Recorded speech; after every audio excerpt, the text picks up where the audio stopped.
Instálate, porque yo te he plantado ahí. Y la verdad es que donde Dios nos planta es donde damos fruto. Donde Dios nos planta es donde damos fruto. Si yo ando del tingo al tango y me moviendo de aquí para allá y ando subiendo y bajando, nunca voy a dar fruto. Nunca va a haber un lugar que me llene la expectativa por completo. Nunca va a haber un lugar que me agrade por completo. Nunca va a haber un trabajo que sea tan perfecto para mí. Primero tengo que ser perfecto yo. Nunca va a haber un patrón perfecto. Nunca va a haber un líder, un pastor perfecto. Nunca va a haber una iglesia perfecta. Solo plántate. Porque cuando te plantas, entonces Dios te hace que des fruto. Diga conmigo, mucho fruto. Entonces Isaac eso hizo. Se instaló, se fundamentó y dijo, de aquí soy. Ahora piense en esto. Había hambruna,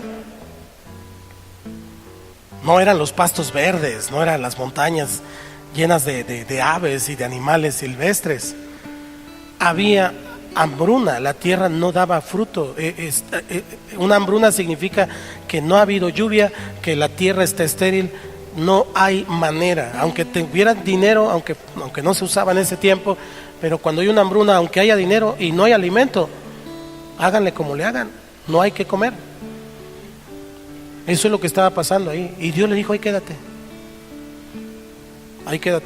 en un paradero. Si Dios le dice, quédate ahí en un paradero. No, ¿qué pasó, Señor? Yo voy a mi casa, voy a buscar una casa, voy a ver dónde hago una casa.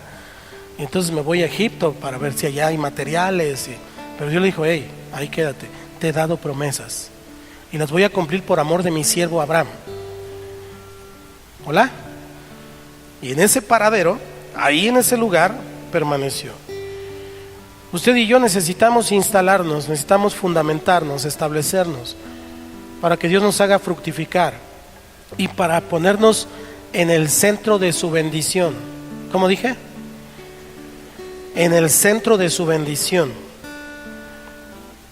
David sabía esto, de lo que le estoy hablando esta mañana. En ese donde Dios no llegará.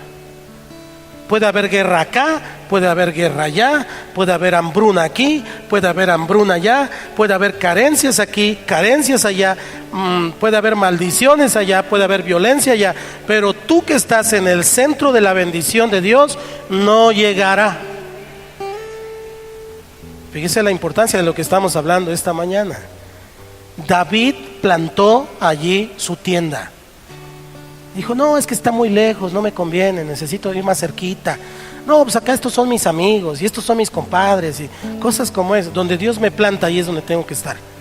Porque donde Dios me planta es donde yo voy a echar raíces, voy a ser fundamentado y entonces voy a dar fruto. Y en San Juan capítulo 15 dice que en eso, solo en eso es glorificado mi Padre, en que llevéis mucho fruto. Y fruto, tendríamos que hacer otra predicación para hablar de fruto, porque se expresa de muchas maneras. Fruto de labios que honran su nombre, fruto de almas ganadas para Cristo, fruto del Espíritu desarrollado en nosotros, amor, gozo, paz, paciencia, benignidad, bondad, fe, mansedumbre, templanza. Fruto, mucho fruto. Mira el que está a tu lado, cómo está de fructífero. Se dobla, se cae de tanto fruto que está. ¿Ya lo vio? ¿A poco no le dan ganas de darle gracias a Dios por la vida de esa mujer, de ese varón tan fructífero? Y dice, ¿cuál? ¿Yo? Sí, el justo por la fe. Si no tienes fe, estás muerto, aunque estés respirando. Se plantó. Recordaba que cuando nosotros llegamos aquí a Yautepec, estábamos allá afuera en una tiendita, en una carpa. Todavía algunos taxistas conocen esta iglesia como la carpa. Y estábamos allá afuera, en esa carpa. Llovía más adentro que afuera, porque esa carpa había sido heredada, ya había estado en Canadá, en una iglesia, en Estados Unidos, en varias iglesias.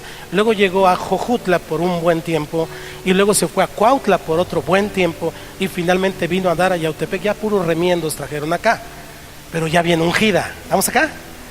Claro, claro, porque aquí terminó sus días esa carpa.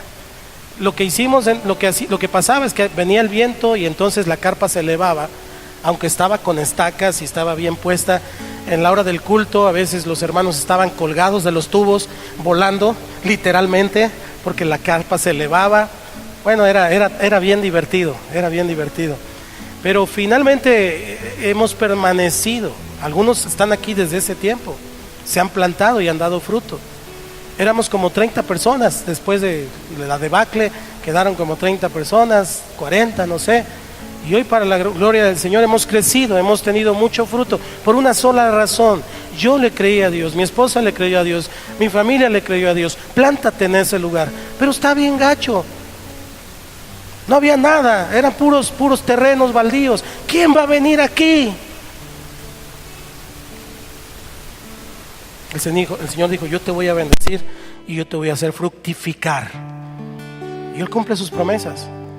Cuando llegamos a Yautepec no había nada, Soriana, no había al precio, no había. Me acuerdo que cuando empezaron a poner al precio fue una onda bien fuerte en el pueblo, porque ¿cómo van a poner un súper? Y no había cines, no había nada. Pero había un deseo en muchas personas de que Dios derramara su bendición. Y eso es lo que ha acontecido en este lugar. Entonces, yo creo que si Dios te ha plantado, te está poniendo en algún lugar, ahora, hablando de la iglesia, en esta casa, pues debes permanecer. Crisis hay donde sea, problemas hay donde sea, malas caras hay donde sea. Más bien es: ¿estás o no estás en el centro de la voluntad de Dios, en el centro de la bendición de Dios? Eso es todo. He ido a lugares, por la gracia del Señor, donde la gente tiene que caminar horas de ida para llegar a la iglesia y horas de regreso para llegar a la iglesia.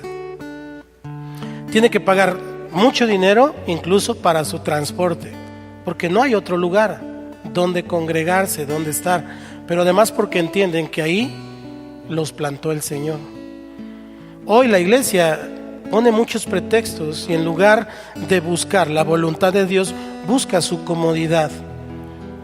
Es que esto me queda más cerca, es que esto está mejor, es que el sonido, es que el aire, el frío, el color azul no me gusta, las bancas, las sillas.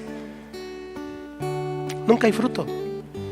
Y se la pasa dando vueltas de Egipto al desierto, y del desierto a Egipto, y de Egipto al desierto, y toda la vida se la pasa así. Nunca hay fruto. Analízalo, piénsalo. Este es un buen tiempo. Está terminando el año. Revisa qué hiciste bien, qué no hiciste tan bien, y entonces finalmente corrige lo que sea necesario y plántate.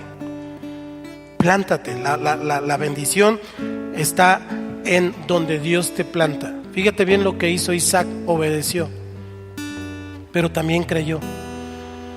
Él iba a Egipto, le dijo: sí. Y lo primero que hace es: mi diezmo, voy a guardar mi ofrenda, y Señor, préstamela, ¿no? Préstame el diezmo, no, Señor, para la otra quincena yo te lo repongo, Señor, ya sabes que conmigo siempre cuentas. Y ahí empezamos a argumentar con el Señor. Es fácil diezmar y ofrendar cuando tenemos, o cuando tenemos poco, porque pues bueno, voy a diezmar y ofrendar de poco, pues no siento tanto, ¿no?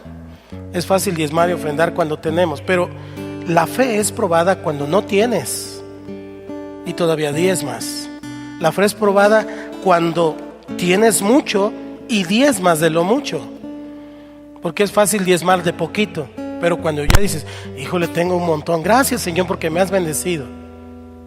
Y el diezmo: gracias Señor porque me has bendecido. Y el diezmo: gracias Señor porque me sigues bendiciendo. Y nos hacemos los locos. Isaac honró a Dios, clamó, Dios lo libró, lo sacó, y entonces él honró.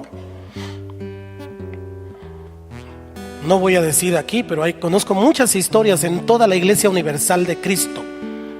Estaban en la ruina y estaban en la quiebra. Dios los salva. o Dios los sana, Dios los liberta, Dios los saca del hoyo, Dios los saca de las garras del diablo, y al final no honran a Dios. Isaac decidió darle el primer lugar a Dios.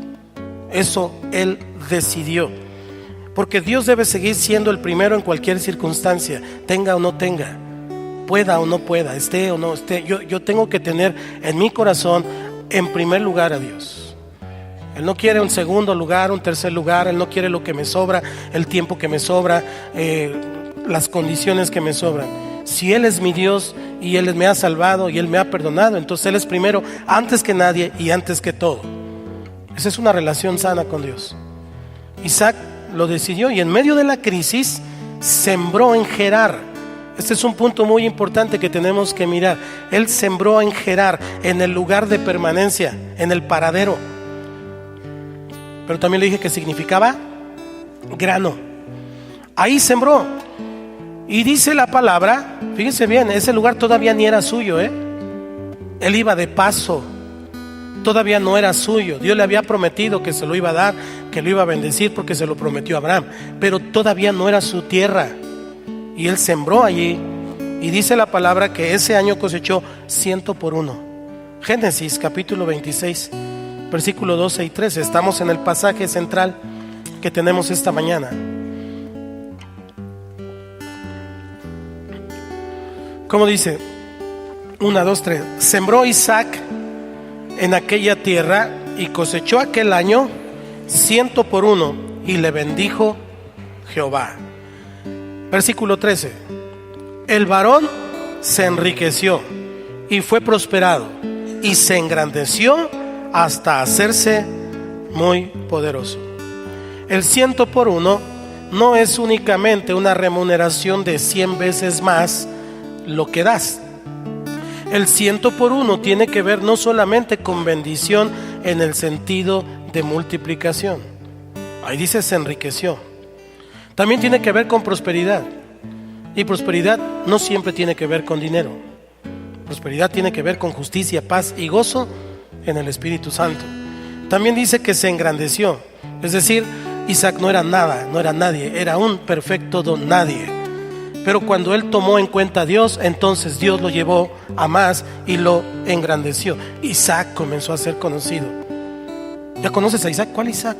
Isaac no tenía nada y sembró, y mira, Dios lo bendijo. ¡Ay!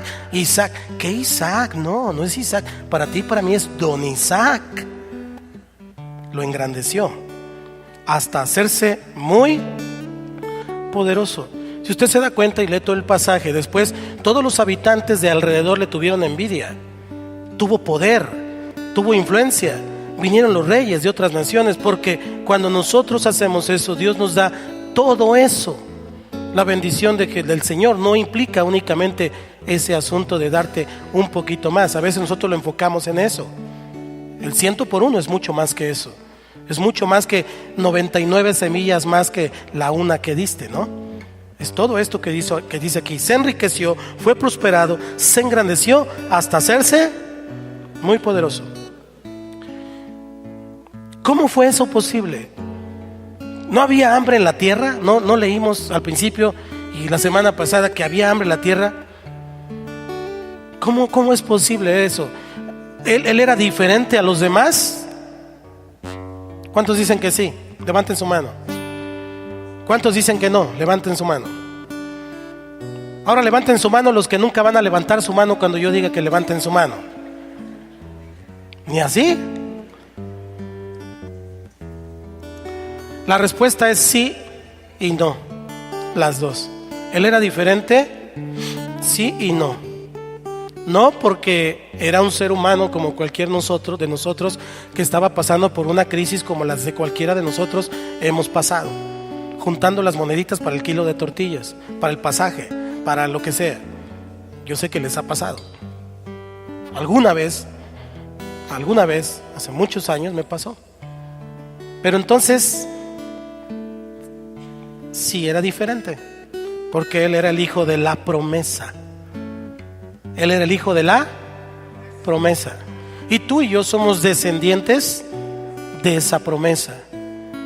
En su simiente, le dijo a Abraham, serían benditas todas las familias de la tierra. En la simiente de Isaac, en la simiente de Abraham, Isaac y Jacob. Y usted y yo somos descendientes espirituales de nuestro padre Abraham, el padre de la fe. ¿Cuántos tienen fe? Y entonces el Señor nos ha traído hasta acá. Entonces no era diferente porque vivía lo mismo que los demás, pero sí era diferente porque era el hijo de la promesa y tenía fe. Ahora piense en esto: usted y yo somos hijos de la promesa, somos la promesa cumplida, aleluya. Somos el pueblo de Dios, muy especial, por cierto. Valemos la sangre de Cristo. ¿Cuántos dicen amén? Tenemos tanta bendición porque tenemos al Señor, tenemos al Espíritu Santo con nosotros. Pero, diga conmigo, pero Isaac pudo haberse comido las semillas que tenía. Él dijo, no, pues ya nomás tengo estas semillitas, a ver cuántos somos, 1, 2, 3, 4. Porque acuérdense que Isaac no era el solo, traía toda su descendencia, pero traía a sus siervos, a las familias de sus siervos, a los animales de sus siervos, y, o sea, era una catástrofe. Imagine que tenía un costal de semillas, por decir algo, no lo dice la Biblia. Pero él pudo haber dicho, pues ¿saben qué?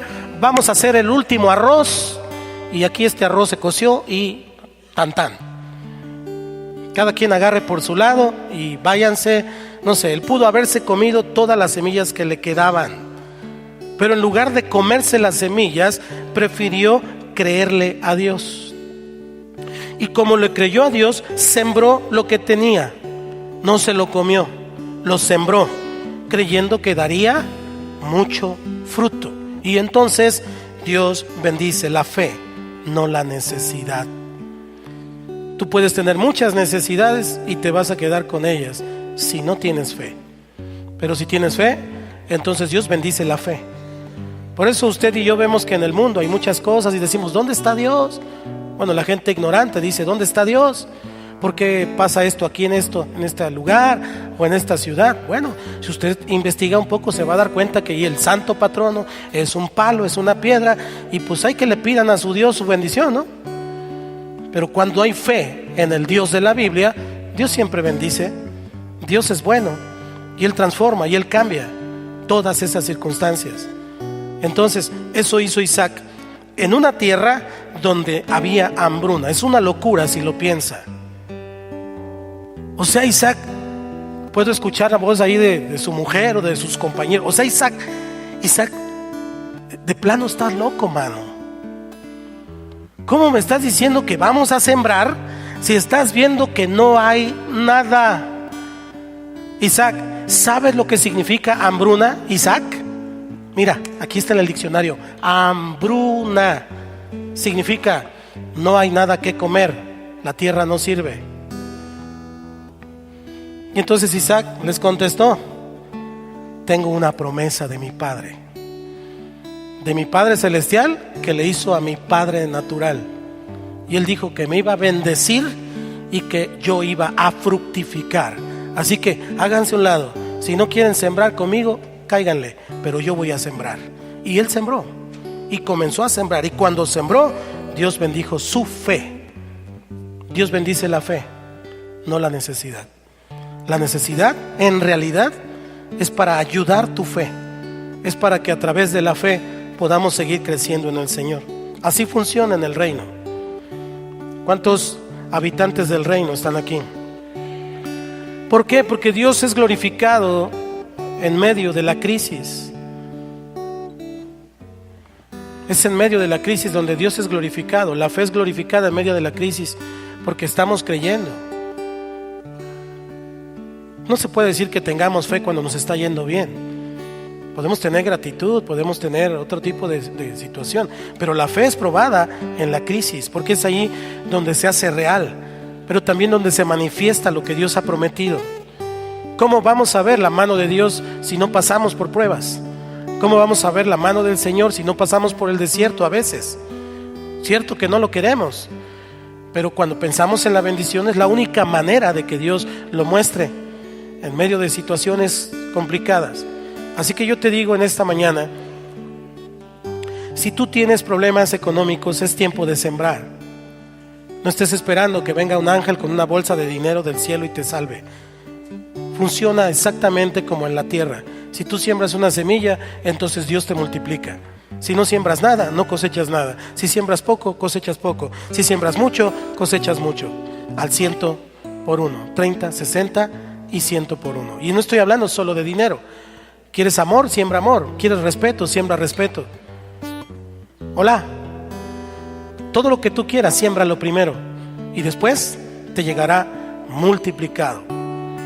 Isaac sembró en una tierra que aún no era suya, pero Dios le había dicho que donde sembrara, él le iba a dar la cosecha. Así que por cada semilla que sembró, recogió 100. Mi Dios es grande. Y es que la prosperidad de Dios tiene que ver con su bendición fluyendo desde tu espíritu, alma y cuerpo. Es únicamente lo que las cosas, en realidad, eso solamente son añadiduras. Pero Dios es nuestra mayor bendición. Él quiere llevarte a niveles que jamás te hubieras imaginado, a lugares que jamás hubieras pensado, a hacer cosas que jamás pensarías que estarías haciendo, y Dios lo quiere hacer desde hace mucho tiempo. Pero hemos detenido su bendición por no quedarnos en el centro, por no sembrarnos nosotros mismos, plantarnos ahí en la tierra donde Dios nos está poniendo. Es interesante mirar que Salomón, la Biblia del cual, el hombre del cual la Biblia dice que es el hombre que recibió sabiduría, el hombre más sabio, obviamente después de Jesús. Es interesante mirar que este rey tan sabio, y por cierto tan rico y tan próspero, estaba hablando de prepararse para el mal que vendría sobre la tierra con un simple acto: sembrar. Lo dijo en Eclesiastés capítulo 11, versículo del 1 al 6. Eclesiastés 11 del 1 al 6. No, pues voy a guardar. Ahora, supongamos que en telera puso algunos granos de trigo. Entonces, tanto la telera como los granos se van a ir por el río. Pero alguien será alimentado en ese transcurso del río, ¿cierto? Algunos pececitos, algún pajarito será alimentado. Literalmente estás perdiendo esa telera. Literalmente estás perdiendo esos granos, porque se las está llevando el río, literalmente. Pero espiritualmente no. Espiritualmente, en realidad, aunque lo estás dejando ir, lo estás sembrando. Dice allí: porque después de muchos días lo hallarás.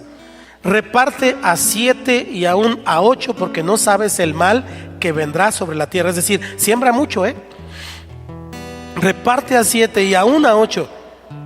7 es perfecto, es completo. 8 son nuevos comienzos. Quiere decir que cuando ya hayas sembrado, vuelve a comenzar a sembrar. Nunca dejes de sembrar. 7 y 8. Y luego dice, versículo, ¿cuál me quedé? 3. Si las nubes fueran llenas de agua sobre la tierra, la derramarán. Y si el árbol cayere al sur o al norte, en el lugar que el árbol cayere, allí quedará. El que al viento observa, no sembrará. Y el que mira a las nubes, no segará.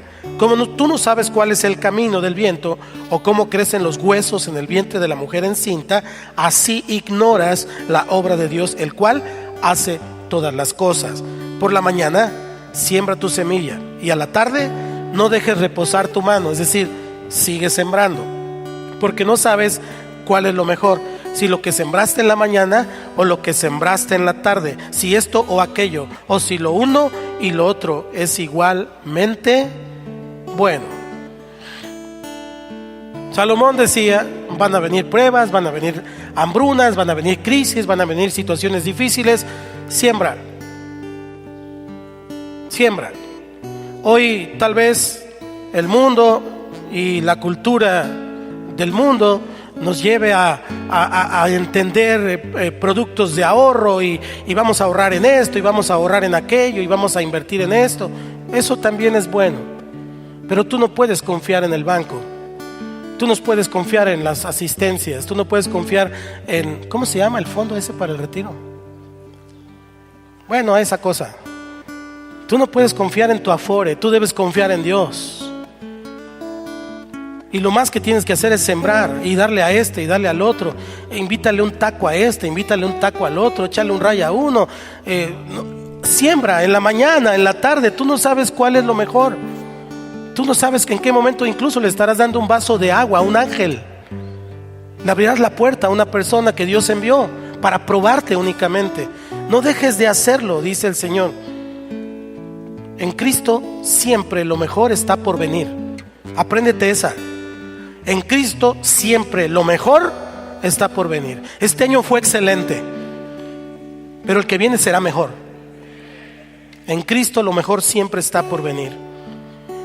Antes de ir al último punto, me acordé de un boxeador que cuando yo era niño era como el máximo, y era mexicano, y era chaparrito, y era ahí de Santiago Tianguistengo, Salvador Sánchez. ¿Alguien se acuerda de Sal Sánchez?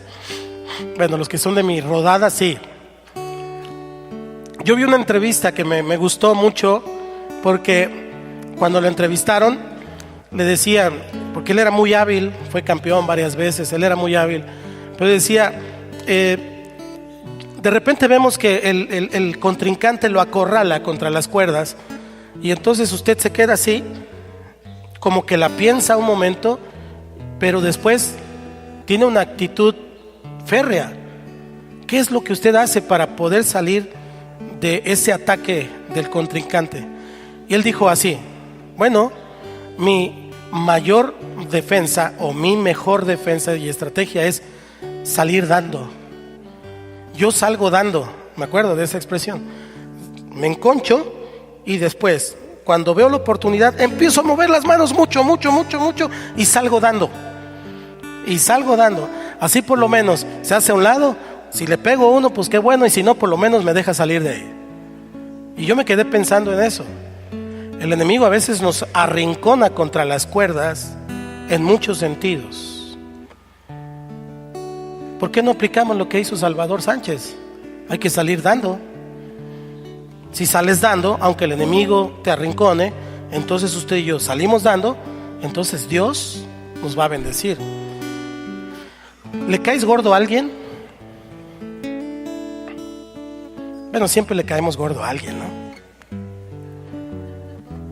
Bueno, pues ten una buena actitud, dale una buena actitud a esa persona, sonríele. ¿Hay alguien que te odia? Pues ámalo, sal dando. ¿Te hace falta alguna situación económica? Sal dando. Comienza a sembrar, comienza a dar. De preferencia a los que nunca te lo van a regresar. Eso me enseñó mi pastor. Los que tú sabes que nunca te lo van a regresar, pero que verdaderamente lo necesitan. Siembra en el reino. El reino es la mejor tierra para multiplicar al 30, al 60 y al 100 por uno. Sal dando. Es tiempo del 100 por uno. Sentí de Dios declararlo así. Es tiempo del 100 por uno. Lo que siembres en el reino siempre va a producir fruto. Tienes que salir dando. Planta tu tienda. ¿Cuántos dicen amén? Por último, dice en Génesis 26 que le dijo a sus criados que cavaran un pozo, y los siervos cavaron un pozo. Pero mire lo que dice el versículo 32, 26-32. En aquel día sucedió que vinieron los criados de Isaac y le dieron nuevas acerca del pozo que había abierto, y le dijeron: hemos hallado agua. Sus siervos cavaron y para su asombro encontraron agua. Obviamente que estaban cavando con fe, porque no es fácil decir: a ver, ¿dónde hacemos un hoyo? A ver si encontramos agua. Cavaron con fe. Y entonces estaban cavando y el pozo tuvo agua. Por eso se llama Beerseba, que significa el pozo del juramento. El pozo del juramento, porque Dios le había dicho que lo iba a bendecir y que lo iba a prosperar en ese lugar. Una tierra árida, una tierra donde había hambruna. De una manera sobrenatural, sus siervos cavaron un pozo y brotó agua. O sea, es Dios. Dígame aquí en dónde podemos cavar un hoyo y que me garantice que va a salir agua. Es fe. Es fe, tuvieron fe. Así que entonces los pozos en la Biblia representan la revelación del Espíritu Santo. Eso representan una comunión, una intimidad con Dios. Lo que hizo Isaac fue eso. Eso representa para usted y para mí. Necesitamos cavar nuestro pozo todos los días. Ráscale un poquito todos los días. Se llama intimidad con Dios. ¿Cómo se llama?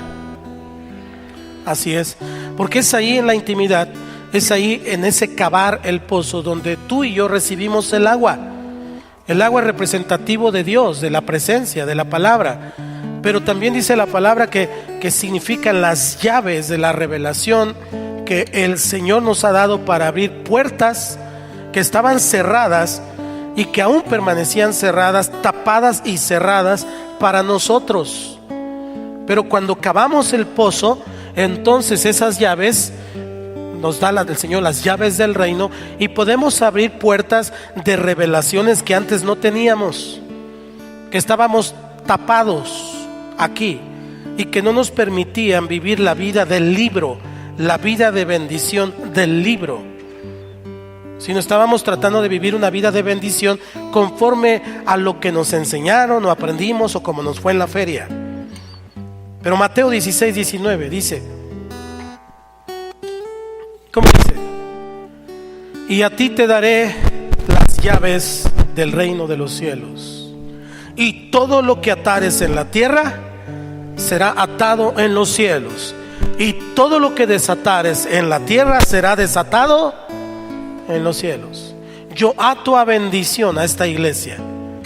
Cuando estoy diciendo esto, y lo digo con la autoridad que me ha sido dada, que usted también tiene, en el cielo se está atando esto que estoy declarando. ¿Vamos aquí? ¿Lo cree o no lo cree?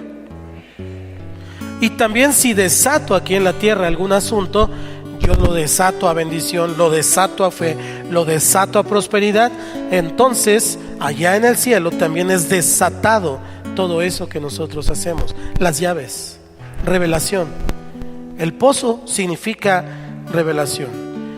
Entonces, cuando nosotros tenemos intimidad con Dios, el Señor te va a dar las llaves que van a abrir las puertas, que tienen guardados tesoros escondidos, que otras generaciones no descubrieron, que se murieron sin mirar tanta bendición, que cuando llegaron al cielo dijeron, no inventes, pero si me decían que leyera la Biblia, mira todo lo que me perdí.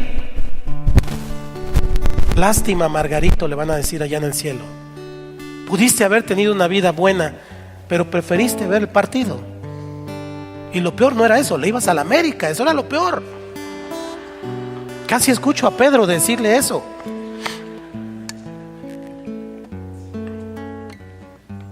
Lástima. Bendiciones que para otras generaciones estuvieron abiertas y luego fueron tapadas, pero que el Espíritu Santo nos puede revelar para que sean destapadas para nosotros. ¿Por qué le estoy diciendo esto? No se lo estoy diciendo al azar. En el mismo capítulo donde estamos estudiando a Isaac, en el versículo 15, Génesis 26:15, habla de otros pozos. Dice, y todos los pozos que habían abierto los criados de ¿quién? ¿Quién era Abraham? Su padre. En sus días los filisteos los habían cegado y llenado de tierra. Abraham abrió otros pozos, que luego vinieron los envidiosos, luego vinieron los filisteos, que siempre los filisteos son sinónimo de demonios para nosotros en la Biblia. Vinieron esos enemigos naturales de Dios y vieron esos pozos abiertos y los cerraron para Isaac, porque el enemigo siempre quiere que la bendición sea cerrada para la siguiente generación. Pero Cristo rompe las cadenas, porque entonces Dios nos da las llaves para atar y desatar. Yo creo que tus generaciones van a tener más bendición que la que tú tienes ahora, pero tú puedes tener más bendición que la que tienes ahora y que la que tuvieron tus padres si tienes una intimidad con Dios, porque Dios nos da las llaves a esta generación. Somos la generación de Cristo y se va a manifestar a la iglesia lo que por años estuvo escondido. Hay muchas cosas que Dios está revelando. Hay pozos nuevos que se están destapando, porque Dios le está dando llaves a aquellos que están cavando su pozo todos los días, todos los días, todos los días, todos los días. Va y rasca otro poquito, y abre el libro y rasca otro poquito, y abre el libro y saca otro poquito. Y el Señor nos da su buen tesoro siempre. Hay una palabra profética para esta generación. Si la quieres tomar, tómala. Está en Deuteronomio 28, versículo 12 al 14. Dice la Escritura: te abrirá Jehová su buen tesoro, el cielo, para enviar la lluvia a tu tierra en su tiempo, y para bendecir toda obra de tus manos. Y prestarás a muchas naciones, y tú no pedirás prestado. Te pondrá Jehová por cabeza y no por cola, y estarás encima solamente y no estarás debajo, si obedecieres los mandamientos de Jehová tu Dios, que yo te ordeno hoy, para que los guardes y cumplas. Y si no te apartares de todas las palabras que yo te mando hoy, ni a diestra ni a siniestra, para ir tras dioses ajenos y servirles. En el nombre de Jesús lo declaro para esta generación. Su buen tesoro. Dice que el Señor nos va a abrir, nos va a dar su buen tesoro. Su buen tesoro no son las cosas, no es tu casa, no es tu ropa, no es tu auto. No, esas se llaman añadiduras. ¿Cómo se llaman? No te mates, no te acabes la vida por las añadiduras. Todas esas se van a quedar. Su buen tesoro es el mismo cielo. El cielo. ¿Cuántos van a ir al cielo? Su buen tesoro es el mismo cielo. Pero escucha, tú puedes vivir una porción del cielo en la tierra. Hágase, Señor, tu voluntad, no la mía, tu voluntad, como en el cielo, así también en la tierra. Su buen tesoro, la revelación de su palabra. Tienes que buscar al Espíritu Santo todos los días. Tienes que cavar tu pozo. No estés esperando que Dios envíe ángeles y te bendiga y diga: vengo de parte de Dios, aquí le traigo $1,000,000. Muchos piensan que eso es fe. Siembra, en la mañana siembra, en la tarde siembra. No detengas tu mano, sigue haciéndolo, porque entonces no solo tú, también tus generaciones van a disfrutar. He contado esto muchas veces, pero aplica ahora. Mi abuela tenía una zapatería en Tepoztlán, vendía zapatos, y algunas personas eran tan pobres en ese tiempo, que allí en Tepoztlán no era tan turístico como ahora. Ahora ya ganan en dólares en Tepoztlán, o sea, disculpen, pero es bendición de Dios. Pero en ese tiempo no había mucha necesidad, y mi abuela les vendía unas sandalias a una familia, y con trabajo le juntaban ahí con moneditas. Mi abuelita, que era cristiana, entraba a la parte de atrás de su negocio, y entonces ahí tenía costales de frijol, de arroz, tenía azúcar, y sacaba una bolsita, les preparaba y les daba a esa familia. Yo era un niño, bueno, un adolescente, tenía 11, 12 años. Yo iba a ayudarle a mi abuela y yo veía lo que hacía, y entonces en algún momento yo le dije: abuelita, ¿no sabes matemáticas o qué? ¿Por qué, mijo? Tú les estás dando en dinero lo mismo o más de lo que ellos te acaban de comprar con esas chanclas. Y ella me dijo esto que nunca se me olvida y que siempre lo tengo presente, porque todos los días lo disfruto. Ella me dijo: lo que yo hago ahora tú no lo entiendes, pero un día no solo lo vas a entender, lo vas a disfrutar tú y todos tus hijos. Sembró en la mañana y en la tarde. Y le digo delante del Señor: no me falta absolutamente nada. No soy millonario, no soy rico, pero no me falta absolutamente nada. Dios está conmigo, Él es mi porción. Las cuerdas me han caído en lugares deleitosos. Esa es mi herencia. Así que no te detengas. El Señor te está dando la revelación esta mañana. Isaías 45 del 1 al 3. Quiero que hagas un ejercicio conmigo espiritual.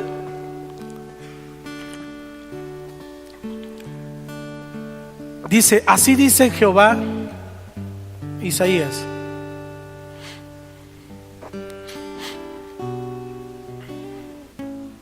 ¿Ok? ¿Ya está? Dice, así dice Jehová, has ungido a Ciro.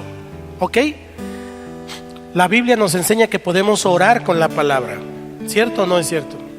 Y que nos podemos apropiar de las promesas que están en la Biblia, cada uno de nosotros, si tenemos fe. ¿Lo cree o no lo cree? Ok, no digas a Ciro. ¿Le puedes poner tu nombre? ¿Le puedes poner tu nombre? El verdadero, por favor, no el artístico. Porque si dudas el artístico, Dios va a bendecir al artístico y va a decir, ¿dónde está mi bendición? ¿Ok? El verdadero, el nombre verdadero. ¿Vamos aquí? Dice, así dice Jehová, has ungido Santiago. Ahora póngale tu nombre. Así dice Jehová, has ungido. No, ni para ponerle su nombre.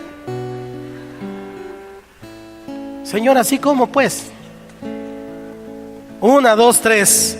Así dice Jehová, has ungido Santiago, al cual tomé yo por su mano derecha, para sujetar naciones delante de él y desatar lomos de reyes, para abrir delante de él puertas, y las puertas no se cerrarán.